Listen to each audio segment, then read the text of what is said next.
एक बार नौकार मंत्र बोलेंगे। नमो अरिहंतानम, नमो सिद्धानम, नमो आयुर्यानम, नमो उवज्रायानम, नमो लोये सर्वसाहुनम, एसो पंचनन्मुखारो सौव पावपनाशनो, मंगलानं च सर्वेसिं, परमं हवै मंगलम्। सभी तीर्थंकर परमात्मा की कृपा से, आचार्य भगवान परम पूज्य श्री अनंत ऋषि महाराज साहब के आशीर्वाद से, सभी साधु साध्वी गण के आशीर्वाद से उत्तरायण सूत्र दूसरा अध्ययन पढ़ने की हम आज्ञा लेते हैं।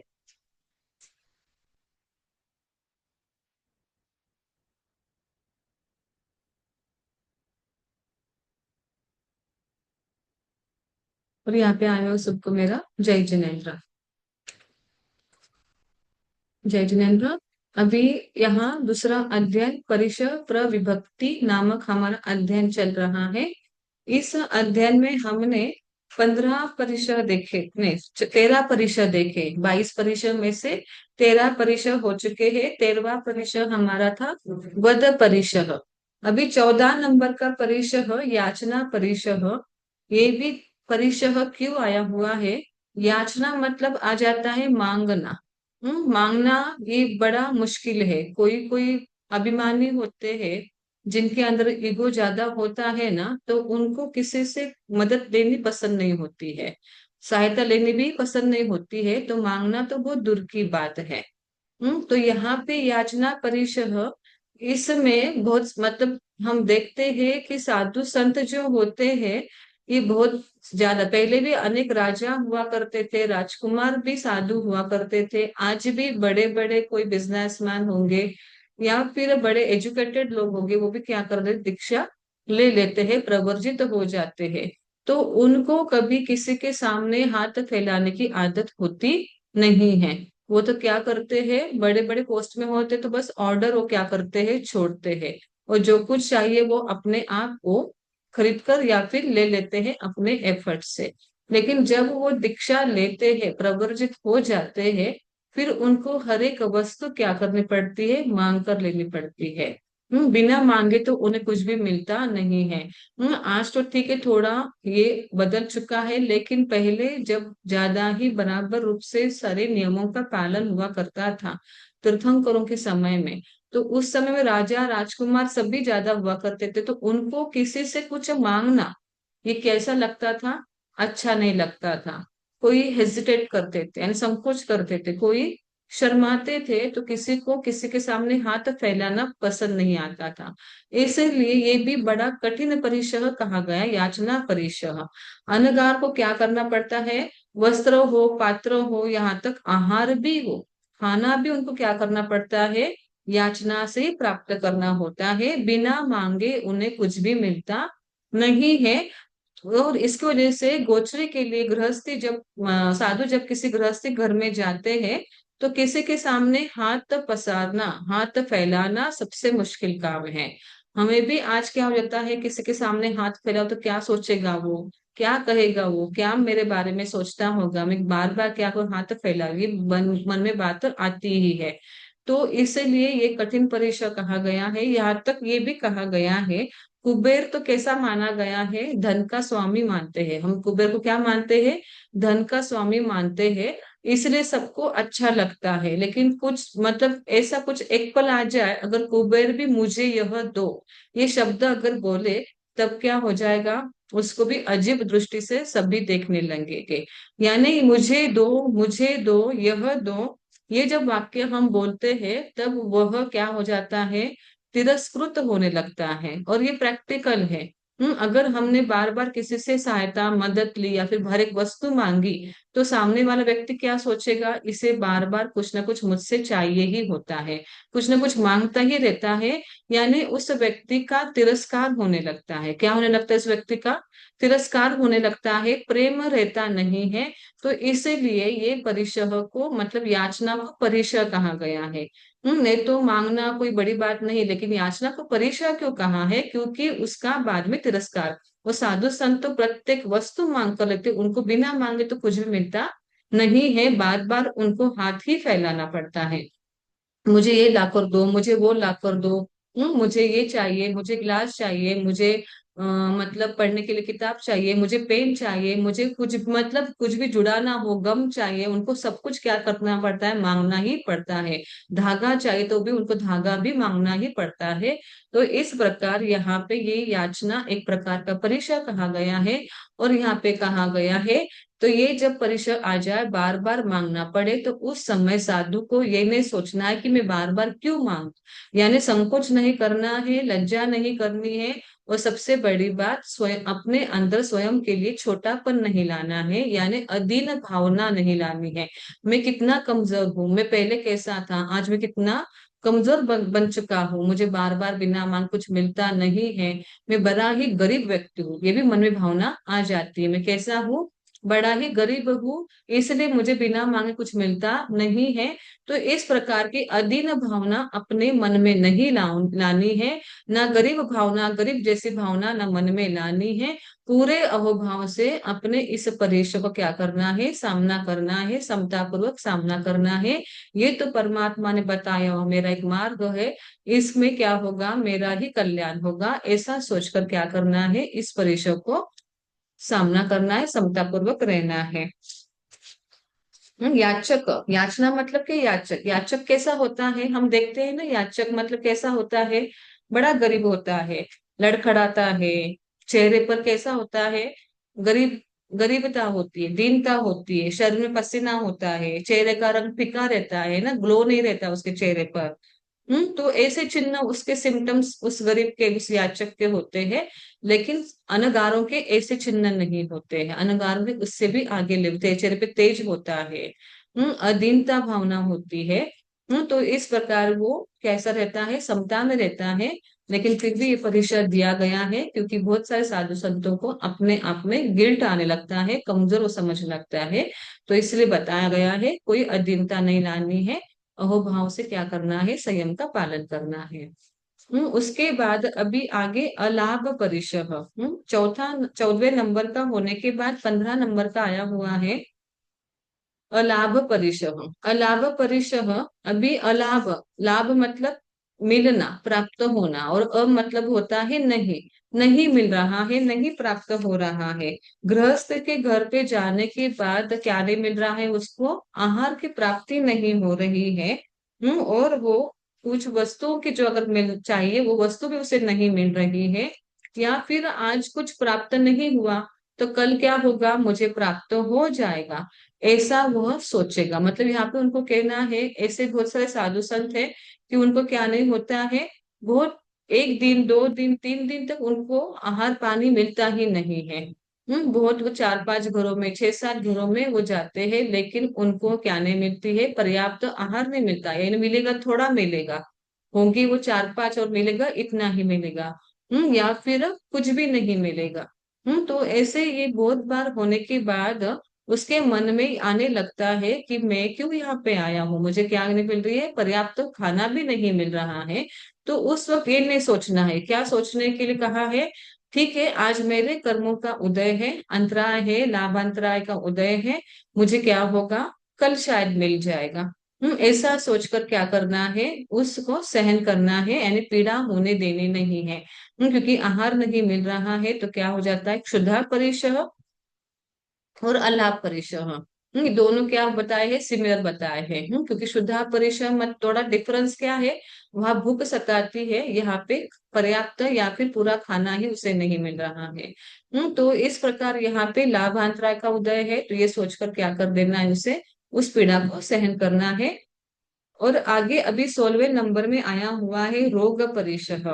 रोग परिशह जो है, उसमें बताया हुआ है, रोग बनने के बाद, यानी रोगी बनने के बाद, पीड़ित हो जाने के बाद, यहाँ पे दीनता ना लाए, वापस दीन नहीं बने, विचलित नहीं होना है, समभाव में रहना है।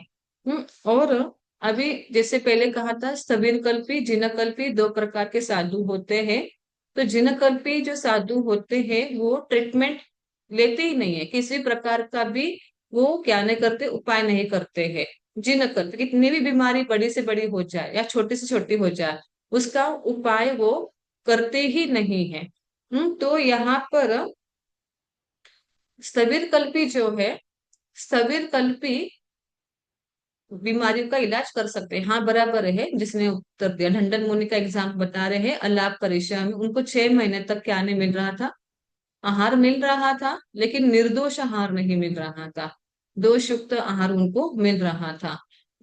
इसके वजह से उनका एग्जाम्पल अलाप परीक्षा में हम ले सकते हैं। और नेमी जी के समय की बात है। तो इस प्रकार उनको निर्दोष आहार, ऐसा नहीं उनको आहार आहार मिलता था, लेकिन निर्दोष युक्त आहार नहीं मिलता था। जब भी वो लेकर आते थे, गुरु को दिखाते थे, गुरु मतलब उनके भगवान मतलब तीर्थंकर नेमी जी, तो गुरु तुरंत बता देते थे कैसा है, दोष युक्त आहार है, फिर वो ग्रहण नहीं करते थे। इस प्रकार ये 6 महीने लगातार चला था। ठीक है, आगे रोग परिशह। रोग परिशह में जिनकल्पी स्थविरकल्पी, तो जिनकल्पी कितने बीमार पड़े, बड़ी से बड़ी छोटी से छोटी बीमारी भी हो जाए तभी भी वो उसके उपाय करते नहीं है, ट्रीटमेंट करते नहीं है, लेकिन स्थविरकल्पी कर सकते हैं। स्थविरकल्पी अपने रोग से मुक्ति पाने के लिए कोशिश कर सकते हैं, उपाय वो कर सकते हैं। तो इसलिए बताया गया है, वो भी कैसे उपाय, पाप युक्त उपाय नहीं, मतलब कोई कोई उपाय ऐसे भी होते हैं ना जिसमें मांसाहार होता है, जिसमें ज्यादा जीवों की हिंसा होती है।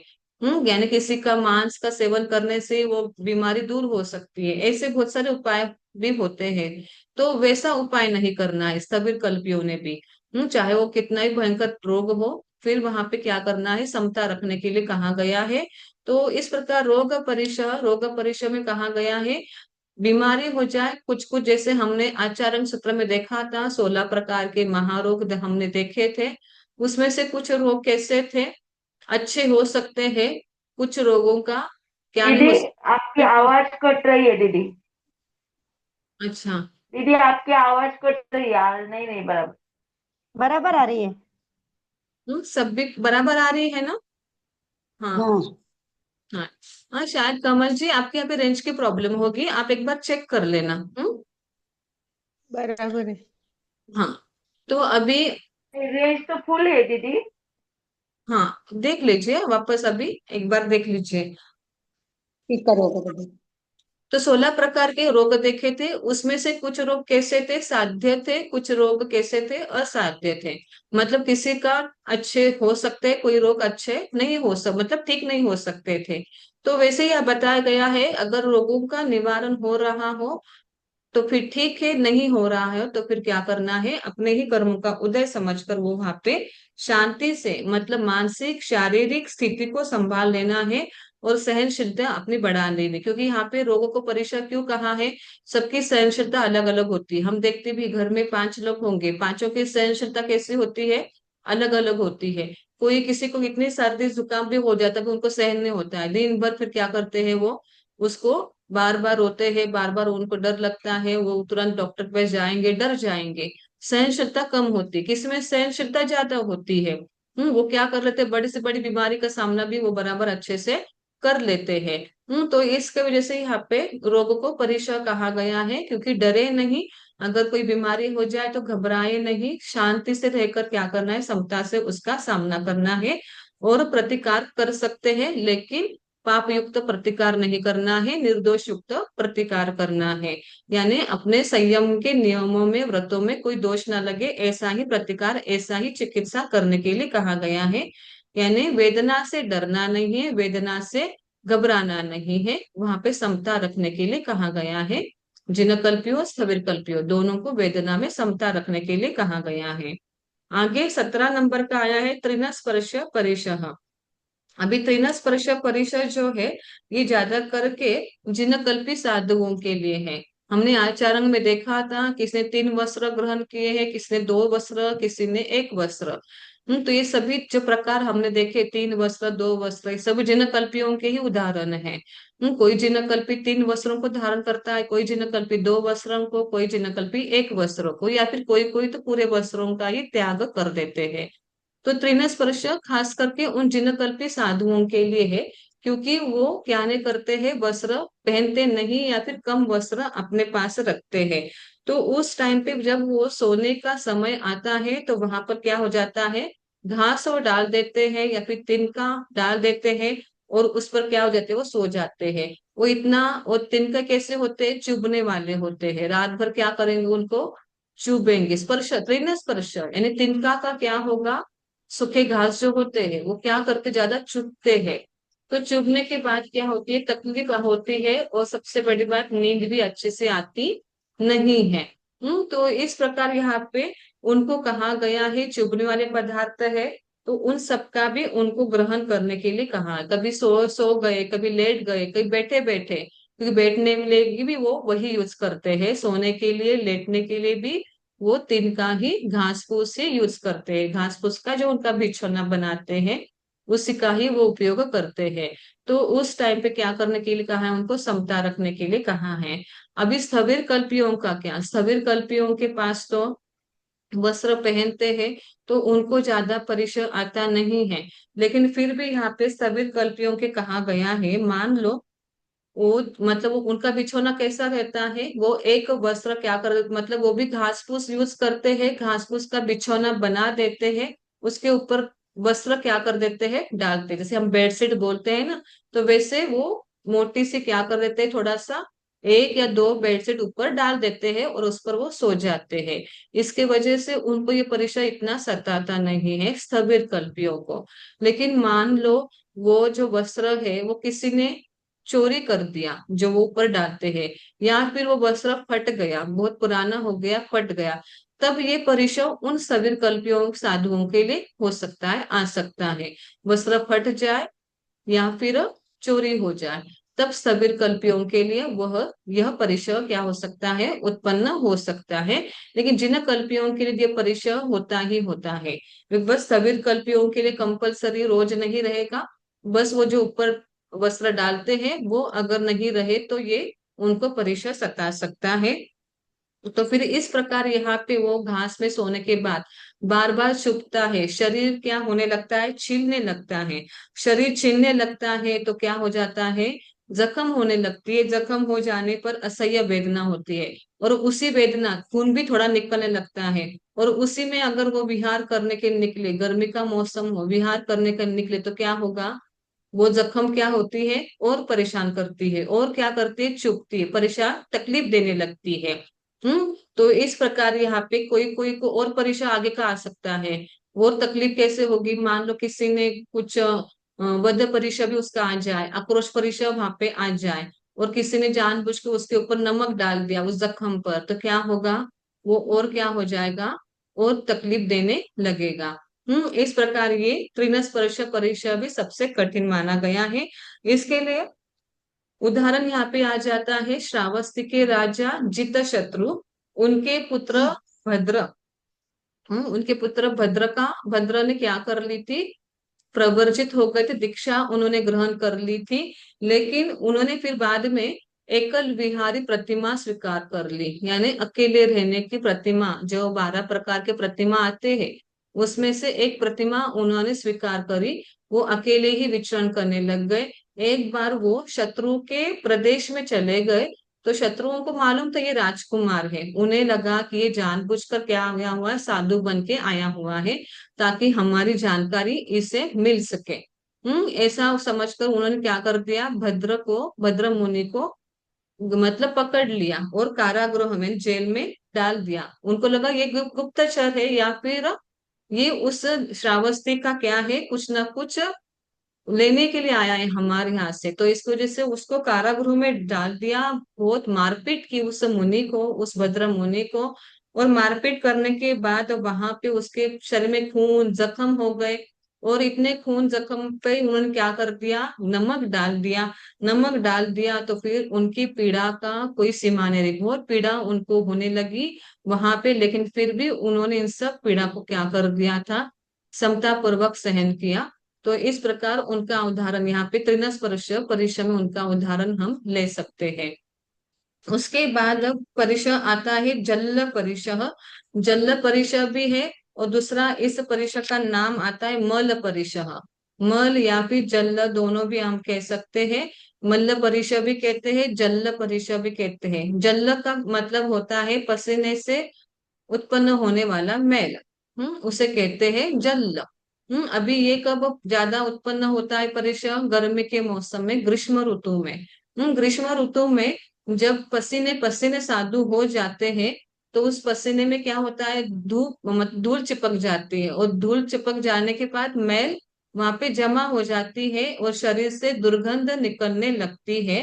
तो यहाँ पे बताया गया है, और अपने आप स्वयं को भी क्या होती है, उसकी दुर्गंध आती है। सामने वाले को तो आती ही है, लेकिन हमें स्वयं को भी क्या होती है, दुर्गंध आने लगती है।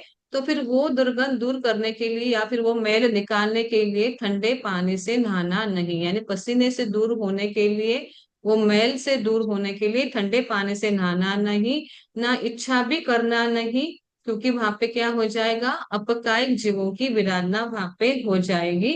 तो फिर इस प्रकार आगे अगर ना ध्यान दे तो और क्या हो सकता है, रोग परीक्षा भी हो सकता है आगे, धीरे धीरे अगर ध्यान नहीं दो, मतलब क्या होगा, स्किन की प्रॉब्लम शुरू हो सकती है किसी किसी को, है ना, मेल बहुत इकट्ठा हो जाता है रोज का, तो क्या हो सकती है, स्किन की प्रॉब्लम भी किसी को हो सकती है, स्किन की बीमारी भी हो सकती है।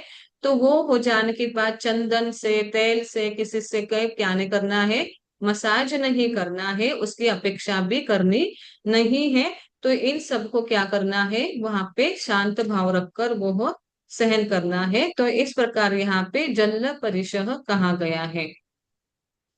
यानी सुख पाने की इच्छा नहीं करना है।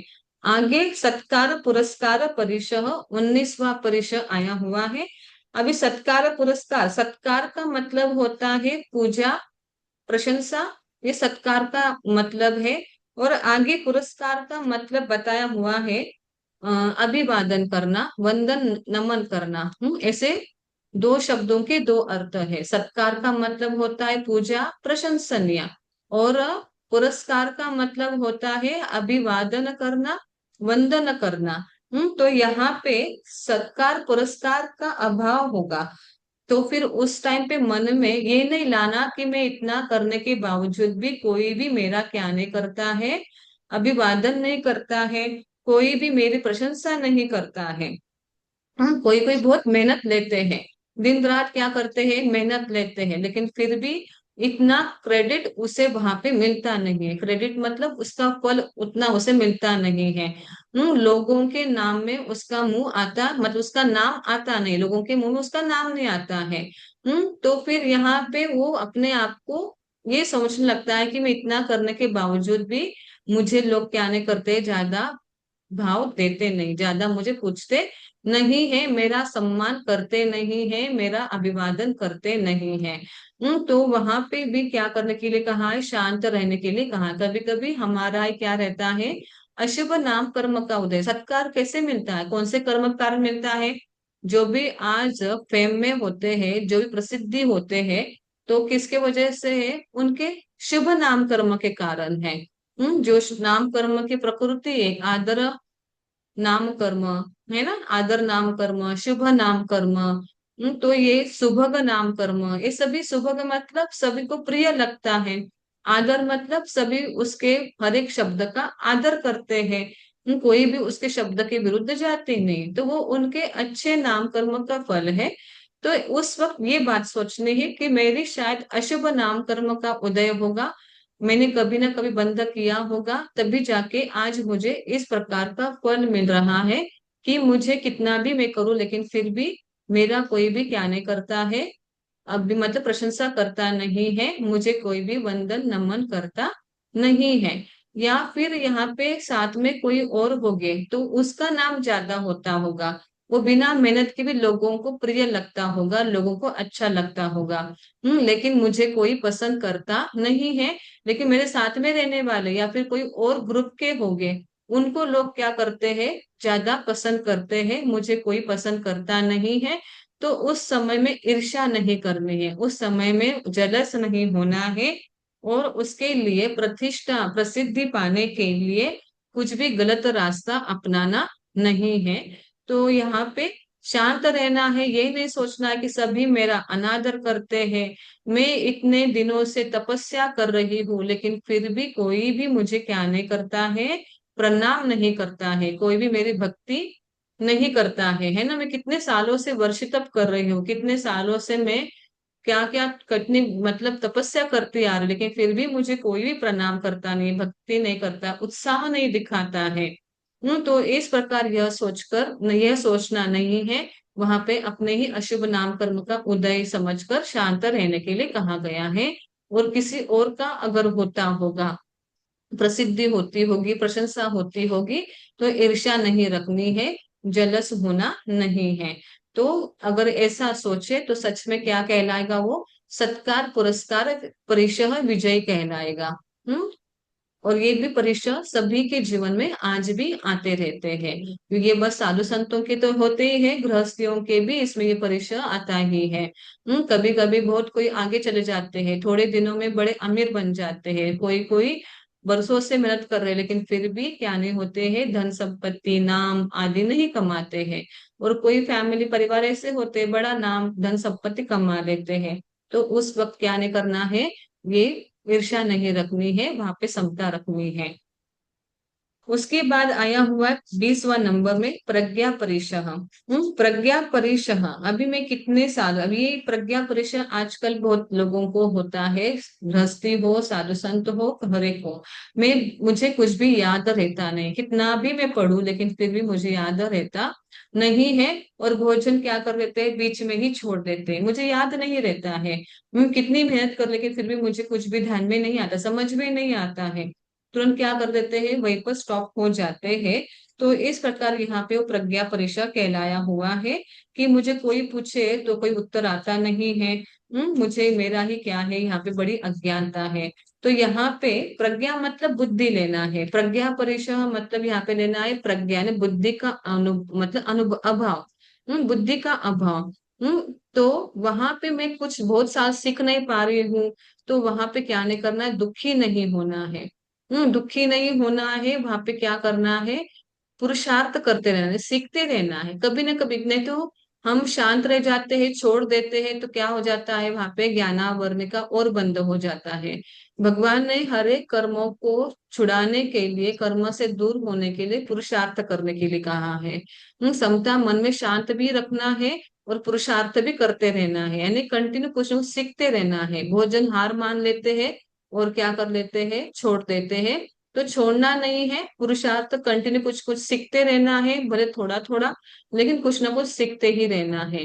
तो ये हो गया प्रज्ञा परिषद की एक व्याख्या। दूसरी व्याख्या ये भी यहाँ पे बताई गई है, कोई कोई बड़े ज्ञानी होते हैं लेकिन फिर उनको बाद में क्या होता है, ज्ञान पचता नहीं है। पचता नहीं है मतलब वो ज्ञान का गर्व करने लगते हैं कि मेरा जैसा कोई भी ज्ञानी इस संसार में नहीं है, मुझे क्या क्या, मुझे बहुत कुछ आता है, कोई भी कुछ भी पूछे तो मैं उत्तर उसका दे सकती हूँ। तो इस प्रकार न्याय शास्त्र हो, शब्द शास्त्र हो, अंग हो, पूर्व हो, कोई भी मुझे क्या होता है, प्रश्न मुझे पूछे तो आ सकता है, मैं बड़ी उसमें टैलेंट हूँ। तो इस प्रकार यहाँ पे क्या नहीं करना है, अभिमान करना नहीं है, गर्व करना नहीं है।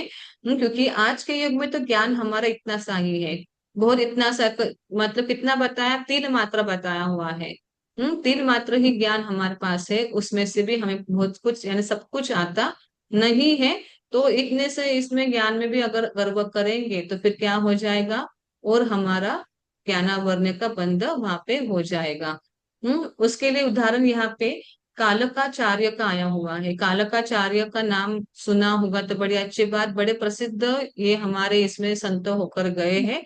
कालकाचार्य ये बड़े ही प्रतिभाधारी मतलब बड़े विद्वान थे, इतने विद्वान थे कि उनके ग्रंथ बड़े, उन्होंने मतलब बहुत सारे ग्रंथ लिखे हुए हैं। और द्रव्य को लेकर बड़े अच्छे से व्याख्या वो कर सकते थे। तो कालकाचार्य एक संत होकर गए, उनके शिष्य जो थे ना वो प्रमादी हो गए थे, ज्यादा ही प्रमादी होकर गए, हुए मतलब प्रमादी ज्यादा ही हुए थे। तो उसके वजह से वो बड़े परेशान हो गए उनके शिष्यों को लेकर। अति आलस अति प्रमाद उनके शिष्यों में बढ़ गया था। उसके वजह से कालकाचार्य वहां से निकल कर उनके दूसरे शिष्य सागर चंद्र उनके पास चले गए। और सागर चंद्र कहाँ पे थे उस टाइम पे, स्वर्ण भूमि में थे। स्वर्ण भूमि में थे वो, वहां पर उनके पास चले गए। और सागर चंद्र ने अपने गुरु को पहचाना नहीं। अपने गुरु को पहचान, और उन्होंने भी अपनी पहचान दी नहीं कि मैं तुम्हारा गुरु हूँ। बस उन्होंने परिचय कुछ दिया नहीं और कहा कि मुझे कुछ दिन तुम्हारे साथ रहना है, ऐसा कह के, क्योंकि कालकाचार्य रुद्ध हो गए थे। तो उस वजह से उनको थोड़ा सा ध्यान में नहीं आया कि अपने ही गुरु है। तो वहां पे एक दिन सागर चंद्र मुनि व्याख्यान दे रहे थे। और व्याख्यान देने के बाद सब लोगों ने उनकी व्याख्यान की बड़ी प्रशंसा की, बड़ा अच्छे अच्छे कहा। तो फिर वहां पे सागर चंद्र मुनि ने कालकाचार्य से पूछा, मेरा व्याख्यान कैसा था? आपने तो कुछ बोला ही नहीं कि मेरा व्याख्यान कैसा था। सबने बड़ी प्रशंसा की, लेकिन आपने मेरे व्याख्यान के बारे में कुछ भी कहा नहीं, तो मेरा व्याख्यान कैसा था? तो कालकाचार्य बोले, अच्छा था। लेकिन फिर भी उनको समाधान हुआ नहीं, बस अच्छा था इतने से उनको समाधान नहीं हुआ, वो और प्रशंसा सुनना चाहते थे। इसके वजह से सागर चंद्र मुनि उनके साथ क्या करने लग गए, थोड़ा सा आगे आगे प्रश्न उत्तर करते करते तर्क वितर्क यानी वाद विवाद उनका वहां पे शुरू हो गया। फिर उसके बाद लेकिन कालकाचार्य तो ज्यादा ज्ञानी थे, उनके आगे सागर चंद्र टिके नहीं। उनके आगे वो सागर चंद्र टिके नहीं, फिर बाद में वो क्या हो गए, वहां से सागर चंद्र चले गए, मतलब दूसरे वहां पे जगह पे चले गए। फिर वहां पे जो उनके शिष्य जो छोड़कर वो आए थे, वो ढूंढते ढूंढते उनको अपनी गलती का एहसास हुआ, और ढूंढते ढूंढते वो कहाँ पे आए, स्वर्ण भूमि में आए, और सागर चंद्र के पास पहुंचे, और कहा, पूछा कि यहाँ पे कालकाचार्य आए हैं क्या? तो सागर चंद्र मुनि ने कहा कि यहाँ पे मेरे सिवाय और एक वृद्ध मुनि के सिवाय कोई नहीं है, बस मैं हूँ और यहाँ पे कोई एक वृद्ध मुनि है। तो जो प्रमादी शिष्य थे उन्होंने तुरंत समझ गए, वृद्ध मुनि कोई और नहीं है, हमारे गुरु कालकाचार्य है। वो तुरंत वहां पे गए, उनके पैरों में गिरे और क्षमा मांग ली। तो फिर सागर चंद्र को पता चला ये कोई और नहीं, मेरे ही गुरु है। वो भी क्या हो गए, वहां पे उनके चरणों में गिर गए। तो यहाँ पे क्यों नहीं पहचाना उन्होंने, क्योंकि वो ज्ञान में इतने अभिमानी हो गए थे, उन्हें लगा था मेरे सिवाय कोई ज्ञानी नहीं है। ज्ञान में अभिमान होने से उन्होंने अपने गुरु तक को भी पहचाना नहीं था। तो इस प्रकार ये प्रज्ञा परिचय को हम बोल सकते हैं कि प्रज्ञा परिचय यानी चाहे अज्ञान हो चाहे ज्ञान हो, दोनों में क्या रखने के लिए कहा है, शांत और समता रहने के लिए कहा है। मैं बड़ा अज्ञानी हूँ, मैं बड़ा दुर्भाग्य हूँ, ऐसा कह कर अपने आप को भी दोष नहीं देना है, पुरुषार्थ करते रहना है, कोशिश करनी है। और अगर ज्ञान है, ज्यादा ही ज्ञान है, विद्वान है, तो उसका अहंकार भी करना नहीं, यानी अज्ञान अवस्था में रोना नहीं है, दुखी होना नहीं है, और बहुत ज्यादा ज्ञान होने पर क्या नहीं करना है, बहुत ज्यादा खुश नहीं होना है, और अहंकार करना नहीं है। दोनों में न्यूट्रल भावना रखनी है। वहां पे कोई ज्यादा राग द्वेष या फिर शांत रहना है, न्यूट्रल भावना वहां पे दोनों अवस्था में रखनी है। उसके बाद 21वां परिचय आया हुआ है अज्ञान परिचय। अभी अज्ञान का यहाँ पे अर्थ ज्ञान का अभाव नहीं लेना है, क्योंकि प्रज्ञा परिचय ऊपर हो चुका है। यहाँ पे अज्ञान का मतलब आ जाएगा थोड़ा ज्ञान या फिर मिथ्या ज्ञान। ये ध्यान रखना, दोनों में डिफरेंस ध्यान रखना, क्योंकि प्रज्ञा परिचय में भी हमने अज्ञानता ली हुई है, मुझे कुछ आता नहीं है।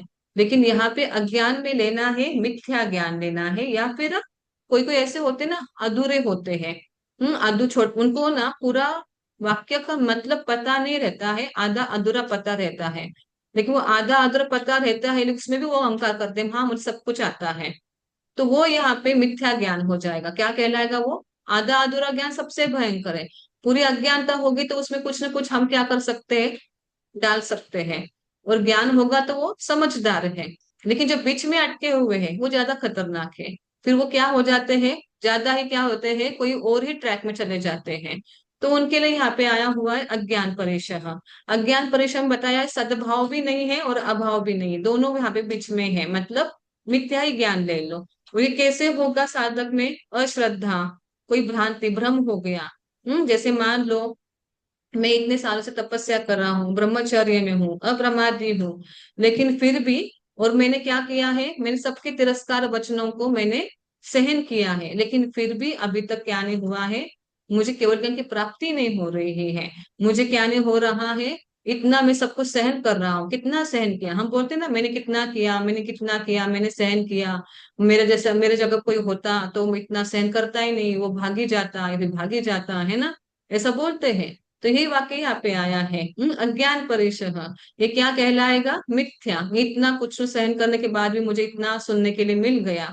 तो ये यहाँ पे क्या समता रखने के लिए कहा गया है, इस परिचय को क्या करना है, हराना है। यहाँ पे तुरंत क्या नहीं करना है, रोना नहीं है, धोना नहीं है, दूसरों को ब्लेम भी करना नहीं है। ये एक मतलब यहाँ पे आ सकता है। और दूसरा मतलब यहाँ पे ये आ जाएगा कि प्रतिमाओं को मैं भी धारण कर रहा हूँ। प्रतिमा मैंने कितने कड़क कड़क कितने प्रतिमा मैंने धारण करे हैं, लेकिन फिर भी मुझे लोग क्या करते, मुझे केवल ज्ञान की प्राप्ति नहीं हो रही है। और दूसरा मतलब यहाँ पे ये आ जाएगा, कोई कोई ज्यादा ज्ञानी होते हैं, बहुत ज्यादा ज्ञानी होते हैं कि लोग बार बार क्या करते हैं, उनको आकर प्रश्न पूछते हैं।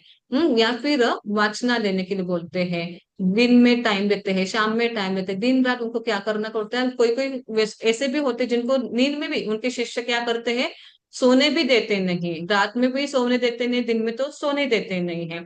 रात में भी क्या करें, बीच में नींद में जगह जगह कर पूछेंगे इसका उत्तर क्या है, उसका उत्तर क्या है।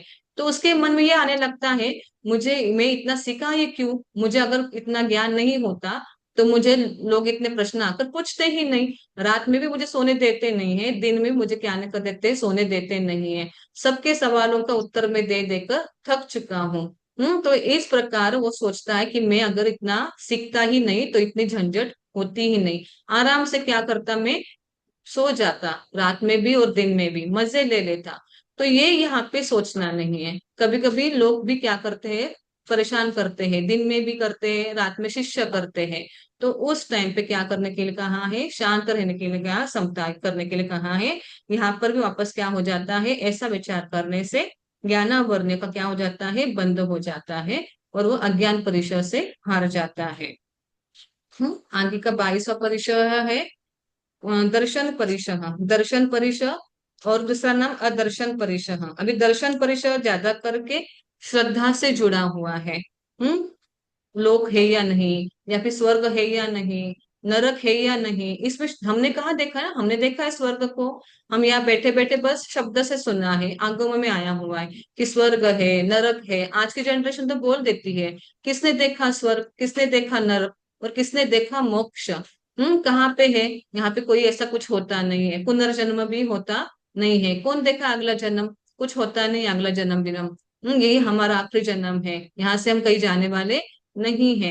तो ये सब बोलना भी क्या हो जाता है, अज्ञान परिचय है। भगवान ने बस कहा कि नरक ऐसा है, 7 नरक होते हैं, ऊपर स्वर्ग होते हैं, ऐसे देवियां होती है, ऐसे देव होते हैं। हमने थोड़ी देखा है, मैंने तो देखा नहीं है। तो इस प्रकार यहाँ पे ऐसा सोचना चिंतन करना भी क्या कहा गया है, दर्शन परिचय कहा है। भूतकाल में तीर्थंकर होकर गए हैं, वर्तमान तीर्थंकर है, भविष्य में तीर्थंकर होने वाले हैं। किसने देखा तीर्थंकरों को, मैंने देखा नहीं भगवान महावीर स्वामी को, मैंने देखा नहीं भगवान ऋषभ देव को। फिर तीर्थंकर सच में होते हैं या नहीं होते हैं। इस प्रकार का भी शंका करना अज्ञान परिचय है। तो ऐसी शंका नहीं करनी है, जो वाणी आई हुई है उसमें विश्वास रखने के लिए कहा गया है। ठीक है। एक वापस मैं इसका थोड़ा सा ले लूंगी, कल कंटिन्यू करूंगी अज्ञान परिचय को लेकर, और कल हमारी रिवीजन हो जाएगी। शुरू के जो उदाहरण छोटे हैं, उदाहरण में कल रिवीजन बता दूंगी। जो परीक्षा के उदाहरण छोटे मोटे हैं कहानी के रूप में, वो मैं से कल रिवीजन क्लास में कवर कर लूंगी। और जो हो चुके हैं वो रिपीट नहीं करूंगी। कोई डाउट हो तो पूछ लो। मैम आप कह रहे थे ना कल हमारी क्लास है ना? है ना।